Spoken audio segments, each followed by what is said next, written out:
আসসালামু আলাইকুম রহমতুল্লাহি ওবরকাতুহ। সম্মানিত দর্শক, বাংলাদেশে যে সকল সর্বনাশা খবরগুলো রীতিমতো ভাইরাল, সে সকল সর্বনাশা খবরের মধ্যে আমার কাছে সবচেয়ে গুরুত্বপূর্ণ খবর হলো চট্টগ্রাম বন্দর বিদেশি অপারেটরদের হাতে তুলে দেওয়া হচ্ছে। এবং এই কথাটি স্বয়ং ডক্টর মোহাম্মদ ইউনূস তার নিজ মুখে বলার জন্য তিনি চট্টগ্রামে গিয়েছেন। কেন তিনি এই কাজ করেছেন, এই কাজ করা কেন জরুরি ইত্যাদি নানা বিষয়ে তিনি তার যে স্বভাবসুলভ যে মোটিভেশনাল ক্যাপাবিলিটি যেটিকে বলা হয়, মানুষকে বিমুগ্ধ করার যে ক্ষমতা, সেটি প্রয়োগ করে তিনি বলার চেষ্টা করেছেন। কিন্তু তার সব কথা পরেও চট্টগ্রাম বন্দর কেন্দ্রিক যে সকল গ্রুপ রয়েছেন, যাদেরকে স্টেক হোল্ডার বলা হয়, তাদের আশঙ্কা দূর না হয়ে বরং আরও আশঙ্কা বেড়ে গেছে। আমি নিজেও তার বক্তব্য শুনেছি এবং চট্টগ্রাম বন্দর সম্পর্কে আমার যে ব্যক্তিগত আবেগ, যে অনুভূতি, এই বন্দরের সঙ্গে আমার সম্পর্ক সেই কত প্রায় ৩৫ বছরের। এখনো পর্যন্ত চট্টগ্রাম বন্দরের সঙ্গে ব্যবসা বাণিজ্য আমার রয়েছে। তো কাজেই আমি এই বন্দরের ব্যবস্থাপনা বর্তমান এর কি ত্রুটি রয়েছে, সম্ভাবনা রয়েছে, আর এগুলোর কি গুরুত্ব রয়েছে, সেই বিষয়গুলো সম্পর্কে ব্যক্তিগতভাবে যতটা সম্ভব জানি। আবার যাদের হাতে দেওয়া হচ্ছে, তো তাদেরকে এবং তাদের মতো আরও অনেক অথরিটির সঙ্গে বিভিন্ন সময় দেখা করার, বৈঠক করার এবং সে সকল বন্দরের সঙ্গে কাজ করার বাস্তব অভিজ্ঞতা আমার রয়েছে, যেহেতু আমার ব্যবসা ফ্রেট ফরওয়ার্ডিং এবং শিপিং এজেন্সি হ্যান্ডেলিং। তো সেই দিক থেকে ডক্টর মোহাম্মদ ইউনূস যেটি বলেছেন সেটি হলো ওনার একটা বাহ্যিক ধারণা থেকে ওনার কাছে মনে হয়েছে যে সিঙ্গাপুর পোর্ট অথরিটি যেটি রয়েছে, যারা সিঙ্গাপুর পোর্টকে ব্যবহার করে এবং সিঙ্গাপুর পোর্ট যারা পরিচালনা করে যে অথরিটি, তারা সম্ভবত পৃথিবীর সবচেয়ে জ্ঞানী ব্যক্তি এবং তারা বাংলাদেশে এসে বাংলাদেশের চট্টগ্রাম বন্দর তারা যদি হ্যান্ডেল করে, এটি অচিরেই সিঙ্গাপুরের মতো একটি বর্ধনশীল বা একটি সুনামধারী পোর্টে পরিণত হবে। অথবা তিনি মনে করছেন যে দুবাইতে যারা পোর্ট পরিচালনা করছেন কিংবা যারা হংকং পোর্টকে পরিচালনা করছেন, নিঃসন্দেহে তাদের দক্ষতা, অভিজ্ঞতা, ম্যানেজমেন্ট অনেক অনেক সুন্দর। তো তাদেরকে যদি বাংলাদেশের দায়িত্ব দেওয়া হয়, বাংলাদেশের একটা ব্যাপক পরিবর্তন হবে। এই যে তার চিন্তা, এই চিন্তার মধ্যে সরলতা আছে, শিশুসুলভ যাকে বলা হয় সরলতা রয়েছে। কিন্তু বাংলাদেশের পরিবেশ পরিস্থিতি এবং প্রেক্ষাপট যদি আপনি চিন্তা করেন, তাহলে কোনো অবস্থাতেই আপনি সিঙ্গাপুর যারা পরিচালনা করে তারা বাংলাদেশে এসে কিছুই করতে পারবে না। এমনকি এখন চট্টগ্রাম বন্দরের মাধ্যমে সরকারের যে রাজস্ব আয় হচ্ছে, সে রাজস্ব আয়ের অর্ধেকও হবে না। অন্যদিকে ওই কোম্পানিগুলো যারা আসছে, তারা যেভাবে এখানে এসে লাভ করার চিন্তা ভাবনা করছে, এই লাভ তো তারা করতে পারবেই না, উল্টো তারা ক্ষতিগ্রস্ত হবে, মধ্যখানে আমরা পিছিয়ে পড়ব। এর কারণটা হলো যে একটি বন্দর যেমন সিঙ্গাপুর বন্দরের বেশিরভাগ যে কাজ সেটা হলো ট্রান্সপোর্ট হাব হিসেবে, ট্রান্সশিপমেন্ট হাব হিসেবে তারা দীর্ঘদিন কাজ করেছে। তাদের নিজেদের যাকে বলা হয় প্রয়োজন বা আমদানি রপ্তানির জন্য টোটাল পোর্টের যে ধারণ ক্ষমতা, কার্যক্ষমতা, তার 5% তারা ব্যবহার করতে পারে না, পুরোটাই তারা ট্রান্সশিপমেন্ট হাব হিসেবে ব্যবহার করে।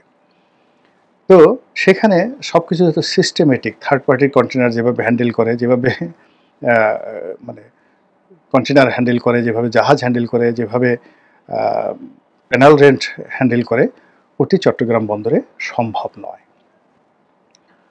আমাদের এখানে অনেকগুলো প্রাইভেট পোর্ট করা হয়েছে। সেই প্রাইভেট পোর্ট করার পরেও সেখানে আমদানি পণ্য ইদানিং খালাস হচ্ছে, রপ্তানি পণ্য আগের থেকেই সেখান থেকে জাহাজীকরণ করা হতো, কিন্তু এতে পরিস্থিতির উন্নয়ন হয়নি এই কারণে যে একটা পোর্টকে শতভাগ কার্যকর তাকে মানে যাকে বলে পরিপূর্ণভাবে তাকে কার্যকর করার জন্য সবার আগে যেটি দরকার একটা strong custom system. Custom system আমাদের বাংলাদেশে নেই। সিঙ্গাপুরে 1000 ভাগে 1 ভাগও নেই, এটা রাতারাতি কেউ পারবে না। ফলে কাস্টম সিস্টেমে আমাদের দেশের মাল পরীক্ষা করা, তারপর শেষে কন্টেনার নামানো, সেগুলো অ্যাসেসমেন্ট করা, এবং এক একটা কন্টেনারে কখনো 3 মাস 4 মাস 5 মাস পর্যন্ত সময় লেগে যায় যদি কাস্টম কর্তৃপক্ষের সন্দেহ হয়। এইগুলো একটা সমস্যা। দ্বিতীয় সমস্যা হলো আমাদের আমদানিকারকদের এক ধরনের অভ্যাস। প্রথম অভ্যাস হলো যে তারা ট্যাক্স ফাঁকি দেয়, অর্থাৎ এখানে আন্ডার ইনভয়েস হয়, এবং আন্ডার ইনভয়েসটা এত বেশি হয়ে গেছে যে বলতে গেলে 99.99% আমদানি পণ্য, এমনকি সরকারি পণ্য অনেক সময় আন্ডার ইনভয়েস করা হয়। তো এই সমস্যাগুলোর কারণে কি হয়েছে, কাস্টমসের সাথে আমদানিকারকদের সাথে দ্বন্দ্ব সংঘাত হয়, ফলে ডিউ টাইমের মধ্যে এখানে কন্টেনার খালাস হয় না, যেটা বিদেশিরা কোনো অবস্থাতেই নিয়ন্ত্রণ করতে পারবেন না। 2 নম্বর হলো যে এক্সপোর্টের ক্ষেত্রে একই অবস্থা, অর্থাৎ সমস্ত এক্সপোর্ট প্রসেসিং জোন থেকে যেভাবে কন্টেনারগুলো যাচ্ছে, সেই কন্টেনারগুলো মানে ইপিজেড থেকে, ডিপিজেড থেকে, ঈশ্বরদী থেকে কন্টেনারগুলো যাচ্ছে চিটাগং বন্দরে বা মংলা বন্দরে, বা প্রাইভেট ইয়ার্ড থেকে যেভাবে আসছে, আসার পরে তাদের 90% যে ঝামেলা সেগুলো হয় হলো রাস্তাঘাটে, রাস্তায় জ্যাম থাকে, ট্রাফিক জ্যাম হয়, মানে ওয়ান স্টপ সার্ভিস সেখানে হয় না। ফলে চট্টগ্রাম বন্দরে ঢুকে তারপর সেই কন্টেনারটি জাহাজে উঠবে, এটি মাত্র 5% to 10% কাজ। তৃতীয় যে সমস্যাটি সেটা হলো ড্রাফটিং সমস্যা। আমাদের দেশে যে কর্ণফুলীর মোহনায় যে নাব্যতা রয়েছে, সেখানে যে পরিমাণ ড্রাফটের জাহাজ আসতে পারে, এটাও একটা বড় সমস্যা। ফলে কি হচ্ছে, অনেকগুলো নতুন টার্মিনাল নির্মাণ করার পরেও জাহাজের যে জট, এটি সরানো যাচ্ছে না, এবং কর্ণফুলীর কর্ণফুলী যেটা চ্যানেল রয়েছে, সেই চ্যানেলে কন্টেনার জাহাজ, তারপরে কার্গো জাহাজ, তারপরে অয়েল ট্যাঙ্কার, এগুলোর সাথে সাথে হাজার হাজার লাইটার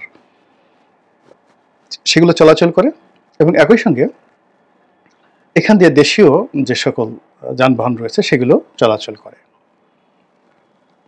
ফলে একটা ডিপ সি বা সিঙ্গাপুর পোর্টের যে সুযোগ সুবিধা, সেটা চিটাগং বন্দরে কোনোদিন সম্ভব নয়। তো এই সিস্টেমের মধ্যেই আমাদের এই বন্দর পরিচালনা কর্তৃপক্ষ তারা যে সার্ভিস দিয়ে আসছে, এটি বিস্ময়কর। আমাদের চট্টগ্রাম বন্দরের একজন ট্রাফিক ডিরেক্টর ট্রাফিক, কিংবা ধরুন চট্টগ্রাম বন্দরের চেয়ারম্যান, কিংবা চট্টগ্রাম বন্দরের যে কোনো একজন কর্মকর্তা, তার সঙ্গে সঙ্গে চট্টগ্রাম কাস্টমস হাউজের কর্মকর্তা, তারা যে পরিমাণ ওয়ার্ক লোড নিয়ে যে ধরনের নেতিবাচক অবস্থা মোকাবেলা করে, এখানে সিবিকে ম্যানেজ করতে হয়, এখানে মাস্তানদেরকে ম্যানেজ করতে হয়, স্থানীয় রাজনীতিবিদদেরকে ম্যানেজ করতে, এর বাইরে সম্ভব নয়। এই কাজগুলো ভবিষ্যতে যারা আসবে তাদেরকেও করতে হবে, এবং তারা সেটা পারবেন না, কোনো অবস্থাতেই পারবেন না, ফলে সর্বনাশ হয়ে যাবে। এরকম চট্টগ্রাম বন্দরের কর্মকাণ্ডে যদি 2 থেকে 3 মাস স্থবিরতা দেখা দেয়, পুরো দেশটা অন্ততপক্ষে 3 থেকে 4 বছরের জন্য পিছিয়ে যাবে, এবং এই কাজটি ডক্টর মোহাম্মদ ইউনূস করতে চাচ্ছেন। তিনি যে কথাটি বলতে চাচ্ছেন যে এখানে চট্টগ্রাম বন্দরে তারা বিনিয়োগ করবে, নতুন টার্মিনাল নেবে, তারপরে শেষে তারা এখানে আরও অনেক ইকুইপমেন্ট আনবে, দামি দামি ইকুইপমেন্ট আনবে, যেন দ্রুত এই মালামাল খালাস করা যায়। এর ফলে কি হবে, তারা এই নির্দিষ্ট সময় পর্যন্ত এই বন্দর পরিচালনা করবে, তারপরে তারা লাভ করবে, লাভ করার পরে BOT, build, own and transfer, তো এটা আগে তারা তৈরি করবে, তারপরে সেটা ওন করবে, এরপরে সেটা তাদের লাভের টাকা উঠে গেলে ট্রান্সফার করবে। তো এইটা পৃথিবীতে অনেক জনপ্রিয়, কিন্তু এটা বন্দরের ক্ষেত্রে নয়। এটা যদি ঢাকা চিটাগং সেই বুলেট ট্রেন হতো, সেক্ষেত্রে এটা ভালো, যেটা মালয়েশিয়াতে মাহাথির মোহাম্মদ সাহেব করেছেন। তো কিংবা এখানে যদি দেখা গেল যে ঢাকা চিটাগং আরেকটা এক্সপ্রেসওয়ে হতো, অ্যাবসলিউটলি একটা এক্সপ্রেসওয়ে হতো, আরেকটা দ্রুতগতির বুলেট ট্রেন হতো, এবং সেখানে যদি 1 লক্ষ কোটি টাকা ইনভেস্ট করতো এবং 20 বছর তারা পরিচালনা করে, তারপর তারা সেখান থেকে লাভ হতো, লস হতো, তারা এখান থেকে চলে যেত। এই ধরনের বিনিয়োগ সারা দুনিয়াতে রয়েছে, কিন্তু জাতীয় বিমানবন্দর, আমাদের যেমন ঢাকা বিমানবন্দর রয়েছে, তারপর চট্টগ্রাম বন্দর, তো যেখানে আমাদের গোলাবারুদ খালাস হয়, যেখানে আমাদের আর্মির ট্যাঙ্ক খালাস হয়, যেখানে অনেক জাতীয় গুরুত্বপূর্ণ বিষয়াদি থাকে, আমাদের অয়েল ট্যাঙ্কারগুলো যেখানে খালাস হয়, এই সব কিছু আমাদের যত গুরুত্বপূর্ণ বিষয় রয়েছে সব কিছুই বন্দরের মাধ্যমেই হয়।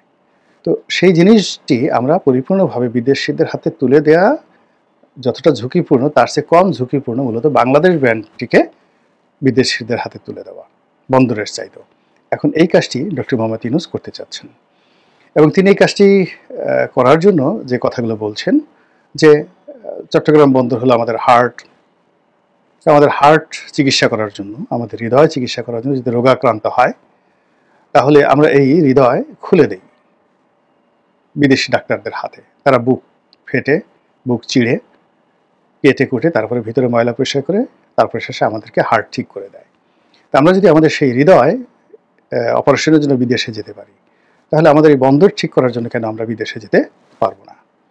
এখন এই ধরনের কথাবার্তা যদি আপনি ক্লাস 7, 8, 9, 10 ছেলে মেয়েদেরকে বুঝান, অথবা যারা চট্টগ্রাম বন্দর সম্পর্কে জানে না, বোঝেন না, তাদেরকে বুঝান, সেটা আলাদা কথা। কিন্তু ওনার নিজেরই চট্টগ্রাম বন্দর সম্পর্কে ধারণা নেই।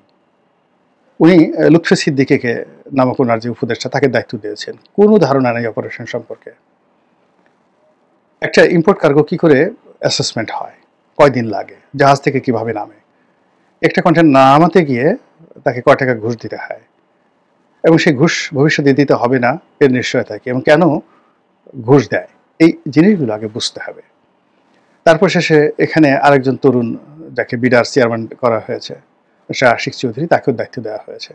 মূল ব্যাপারটা হলো যে আপনি যদি একজন কান বিশেষজ্ঞ ডাক্তার প্রাণগোপাল, তো খুবই নামকরা কান বিশেষজ্ঞ, তাকে যদি মাথার নিউরো সার্জনে লাগান, যে মাথার মস্তিষ্কটা আপনি একটু অপারেশন করে দেন, কিংবা ধরুন সেই নিউরো সার্জন ছিলেন একসময় বাংলাদেশের একটা রশিদ উদ্দিন, তাকে যদি দায়িত্ব দেওয়া হয় যে আপনি আমার কানটা একটু অপারেশন করে দেন, তো যে অবস্থা হবে চট্টগ্রাম বন্দর নিয়ে এই যা কিছু হচ্ছে ঠিক একই অবস্থা হচ্ছে এখানে। এমনকি এই বন্দরে আরেকটি সে প্রথম থেকে যে ভুলটি করা হয় সেটা হলো বন্দরের যে চেয়ারম্যান, এটি নৌবাহিনীর কর্মকর্তাদেরকে বা সামরিক বাহিনীর কর্মকর্তাদেরকে নিয়োগ দেওয়া হয়। এটা একটা মারাত্মক, যাকে বলে ভুল সিদ্ধান্ত। যেমন ধরেন র্যাবে চাকরি করেছে সোহাইল, তো উনি গ্যাস চট্টগ্রাম বন্দরের চেয়ারম্যান হলেন, নৌবাহিনীর একজন কর্মকর্তা। এখন ক্রস ফায়ার বলেন, যা কিছু বলেন, সেক্ষেত্রে সোহাইলের অনেক অভিজ্ঞতা রয়েছে। তিনি বন্দরের যে বিষয়গুলো রয়েছে অ্যাজ এ চেয়ারম্যান হিসেবে তিনি কি করতে পারেন, কিভাবে তিনি এটা নিয়ন্ত্রণ করতে পারেন, কিংবা বন্দরের যিনি নৌ পরিবহন মন্ত্রণালয়ের মন্ত্রী থাকেন বা সচিব থাকেন, তার অধীনে চট্টগ্রাম বন্দর, মংলা বন্দর, পায়রা বন্দর, এই জিনিসগুলো এমন একটা ব্যাপার হলো যে একজন লোক এখানে আসে, তার শিখতে সময় লাগে, বুঝতে সময় লাগে, আর হৃদয়ঙ্গম শুরু করার আগে তার চাকরি চলে যায় বা সে সেখান থেকে ট্রান্সফার হয়ে আসে। ফলে আলটিমেটলি টপ পোস্টগুলো এখানে হয় না। বন্দর ইজ নট আমাদের এই যে বন্দর, জাতীয় বন্দর, এটা একটা কমার্শিয়াল প্রতিষ্ঠান নয় যে এখান থেকে আমাদের লাভ করতে হবে বা এখান থেকে এত কিছু করতে হবে। এটা একটা সেবাধর্মী রাষ্ট্রীয় প্রতিষ্ঠান, যেটা রাষ্ট্র এবং জনগণকে সেবা দিচ্ছে এবং সেবার বিনিময়ে মাশুল দিচ্ছে। এবং ঠিক সেই জায়গাটিকে যখন আপনি কমার্শিয়াল দৃষ্টিভঙ্গি থেকে চিন্তা করবেন, সেটি অনেকটা আত্মহত্যার মতো অবস্থা তৈরি হয়ে যাবে। ফলে এখানে যে পরিমাণ বিনিয়োগ বা যে পরিমাণ ইকুইপমেন্ট আনার কথা বলা হচ্ছে, যে পরিমাণ ব্যবসা বাণিজ্যের কথা বলা হচ্ছে, আগামী 20 বছর বন্দরের উন্নয়ন নিয়ে উনি যে সকল কথাবার্তা বলেছেন, আমি তার সঙ্গে বিনয়ের সঙ্গে দ্বিমত পোষণ করি। এবং আমি আজকের এই ক্ষুদ্র মুখে বললাম যে এই কাজটি কি হবে আমি জানি না, তবে এটা যদি হয় তো আমাদের বাংলাদেশের ইতিহাসে একটা জঘন্য বদনজির হয়ে থাকবে। এবং আগামীতে এই ঘটনার সূত্র ধরে আমাদের স্বাধীনতা, আমাদের সার্বভৌমত্ব, আমাদের জাতীয়তাবোধ এবং আমাদের নিজেদের অনেক অতি গুরুত্বপূর্ণ বিষয়াদি সমূলে বিনষ্ট হওয়ার সম্ভাবনা দেখা দিবে। মহান আল্লাহ আমাদের সবাইকে হেদায়েত দান করুন এবং হেফাজত করুন। আসসালামু আলাইকুম ওয়া রাহমাতুল্লাহি ওয়া বারাকাতুহু।